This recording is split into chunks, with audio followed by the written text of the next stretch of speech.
પોતાને દાદા સમજી રહ્યા છે તે દાદાઓની હવા કાઢવામાં આવી રહી છે। દ્રશ્યો આપ જોઈ રહ્યા છો આરોપીઓના સરઘસ કાઢવાને લઈને દ્રશ્યો જે અમે આપને બતાવીશું કે જેમાં પોલીસે આરોપીઓનું સરઘસ જે કાઢવાનું છે તે શરૂ કર્યું છે।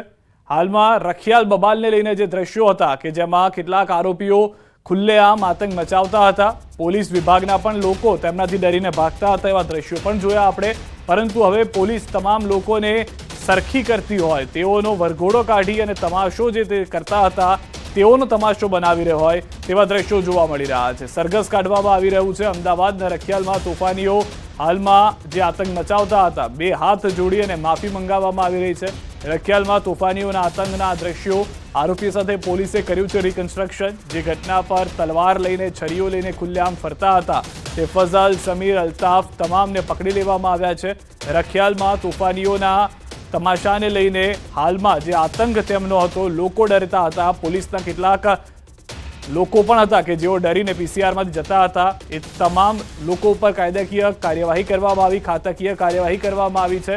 હવે આ જે ચારે આરોપીઓ છે તેઓને ઘટના સ્થળે લાવવામાં આવ્યા છે અને તેઓનો વરઘોડો જે છે તે કાઢવામાં આવી રહ્યો છે। હાથ જોડાવ્યા છે તમામ લોકો પાસે અને જે દાદા બનીને ફરતા હતા તે દાદાઓને ભાન કરાવવામાં આવ્યું છે કે દાદાના ગુજરાતમાં દાદા ન બની શકાય। જે પહેલાથી જ ગૃહ રાજ્યમંત્રી હર્ષ સંઘવીએ દાવો કર્યો હતો કે ગુજરાત પોલીસને છૂટ છે, ગુજરાત પોલીસને કીધેલું છે, સૂચના આપેલી છે કે જે પણ લોકો દાદા બનવાના પ્રયત્ન કરતા હોય તમામ લોકોનું સરઘસ કાઢો, વરઘોડો કાઢો। તો તે રીતની જ ઘટના અમદાવાદ પોલીસ હવે કરતી જોવા મળી રહી છે। ફઝલ, સમીર, અલ્તાફ અને મહેફૂઝને હાલમાં લઈને આવવામાં આવ્યા છે।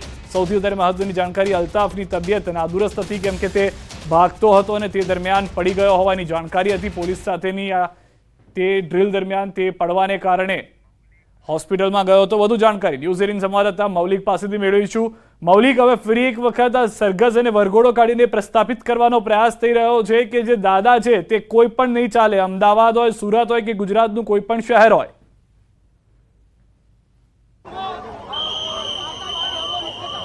સિદ્ધાર્થ, ચોક્કસથી જે રીતે આરોપીઓએ રીતસરનું રખિયાલ અને આસપાસના વિસ્તારમાં આતંક ફેલાવવાનો પ્રયત્ન કર્યો હતો, પરંતુ ત્યારબાદ તાત્કાલિક જે છે તે ક્રાઇમ બ્રાન્ચની ટીમે આરોપીઓની ધરપકડ કરી છે। હજી પણ બે આરોપીઓ બાકી છે, તેની ધરપકડ કરવા માટે અલગ અલગ ટીમો કામગીરી કરી રહી છે। પરંતુ અત્યારે હાલ જે છે તે આરોપીઓનું જે વરઘોડો કાઢવામાં આવ્યો છે, કહી શકાય કે પંચનામું કરવા માટે અહીંયા આગળ લાવ્યા હતા, પરંતુ તે પહેલાં જ લોકોને આ પ્રકારનો મેસેજ મળતા આસપાસના સ્થાનિકો જે છે તે મોટી સંખ્યામાં અહીંયા જોવા મળી રહ્યા છે।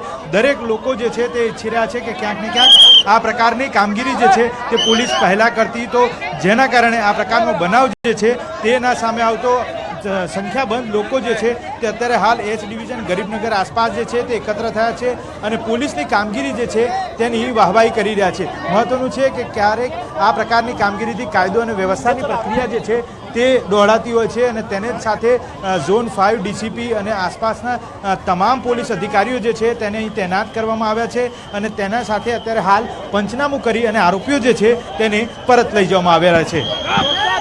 મૌલિક, સૌથી વધારે મહત્વની વાત જે છે કે અત્યાર સુધીમાં દાખલો પહેલા બેસાડવામાં મોડું થઈ ગયું, નહીતર આ પરિસ્થિતિનું નિર્માણ ન થયું કે જ્યાં ખુદ પોલીસે પણ ભાગવું પડ્યું હોય।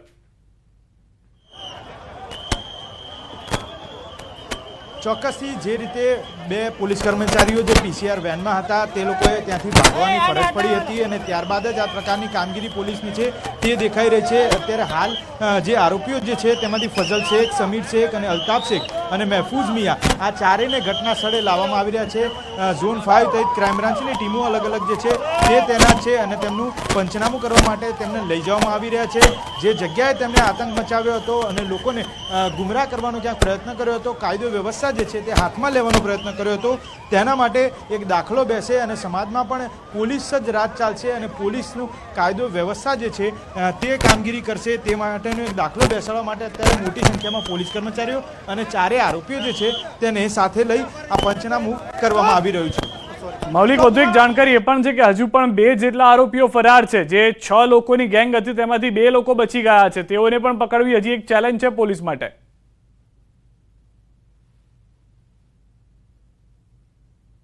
ક્યાંક ને ક્યાંક આટલી બધી મોટી સંખ્યામાં અત્યારે જ્યારે પંચનામું કર્યું ત્યારે આરોપીઓ જે છે તેને સાથે રાખી પંચનામું કરવું અઘરી સ્થિતિ બની ગઈ હતી. એટલે થોડી ક્ષણોમાં જ પોલીસ જે છે આરોપીઓને લઈ અને ઘટના સ્થળથી નીકળી ચૂકી છે. કારણ કે જે આસપાસના માહોલ આપ જોઈ શકો છો ત્યાં ખૂબ જ મોટી સંખ્યામાં પોલીસ અને આસપાસના સ્થાનિકો જે છે તે મોટી સંખ્યામાં દેખાઈ રહ્યા છે. અને તેને જ પગલે થોડી ક્ષણોમાં તે પંચનામું જે છે તે પંચનામાની પ્રક્રિયા પૂરી કરી અને અહીંથી પોલીસ રવાના થઈ છે. મહત્વનું છે કે હજી પણ 2 આરોપીઓ પકડવાના બાકી જે છે તેને પોલીસ પકડવા માટે અલગ અલગ દિશામાં કામગીરી કરી રહી છે. મૌલિક, આપ અમે સાથે જોડાઈ રહેશો. તો હાલમાં દ્રશ્યો બતાવી રહ્યા છે સ્થાનિકોનું મોટું ટોળું જે હતું તે રખિયાલમાં આવી ગયું. પોલીસને પંચનામા કરવામાં પણ તકલીફ થતી હતી અને તેના કારણે જે આરોપીઓનું સરઘસ કાઢવાનું હતું, ત્યાં પંચનામું કરવાનું હતું, તેમને કરવામાં તકલીફ થતા ત્યાંથી આરોપીઓને લઈ જવા પડ્યા છે. આ પણ એક મહત્વની જાણકારી છે જે હાલમાં મળી રહી છે. આરોપીઓનો વરઘોડો કાઢવાનો પ્રયત્ન તો કરવામાં આવ્યો, પરંતુ તેમાં પણ હજી પૂરતી સફળતા ન મળી તેવા દ્રશ્યો પણ જોવા મળી રહ્યા છે. ફઝલ, સમીર, અલ્તાફ અને મહેફૂઝને ઘટના સ્થળે લવાયા હતા અને એ દરમિયાનના દ્રશ્યો પણ આપ જોઈ રહ્યા છો કે સ્થાનિકોનું મોટું ટોળું ત્યાં આગળ આવી ગયું અને પોલીસે અડધું પંચનામું કરી અને નીકળવું પડ્યું હોય તેવી પ્રાથમિક જાણકારી મળી રહી છે. રિકન્સ્ટ્રક્શન ઘટનાનું કરવામાં આવ્યું હતું, પરંતુ તે પણ પૂરેપૂરું ન થયું હોવાની જાણકારી છે. મૌલિક, જે પરિસ્થિતિ ફરી એક વખત બેકાબુ થઈ ગઈ, આટલી બધી પબ્લિક આવી ગઈ, જે પોલીસનો પ્લાન હતો તેના ઉપર પાણી ફરી ગયું તેવું કહી શકાય?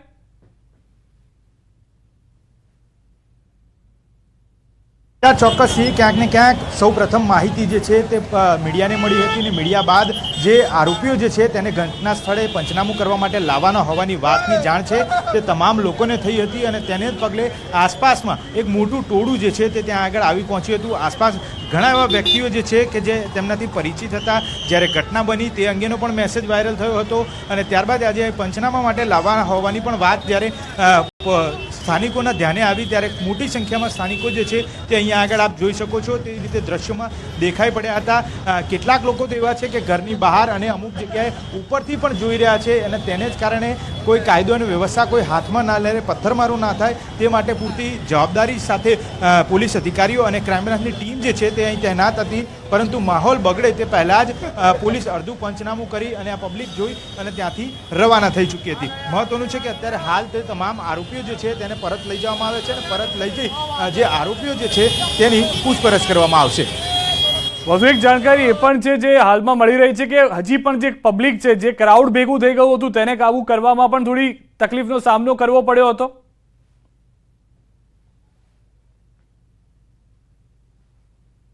ત્યારે પણ આ પ્રકારની પરિસ્થિતિનું નિર્માણ થતું હોય છે સિદ્ધાર્થ, ત્યારે ટ્રાફિકથી લઈ અને તમામ આસપાસ લોકો એકત્ર થઈ જતા હોય છે ત્યારે પોલીસે તે કામગીરી પણ સંભાળવાની હોય છે. એટલે જે ટ્રાફિક બંદોબસ્ત છે તે ટ્રાફિકની સાથે સાથે વાહન વ્યવહાર પણ ખોરવાય નહીં તે માટેની પૂરતી તકેદારી રાખી રહી છે.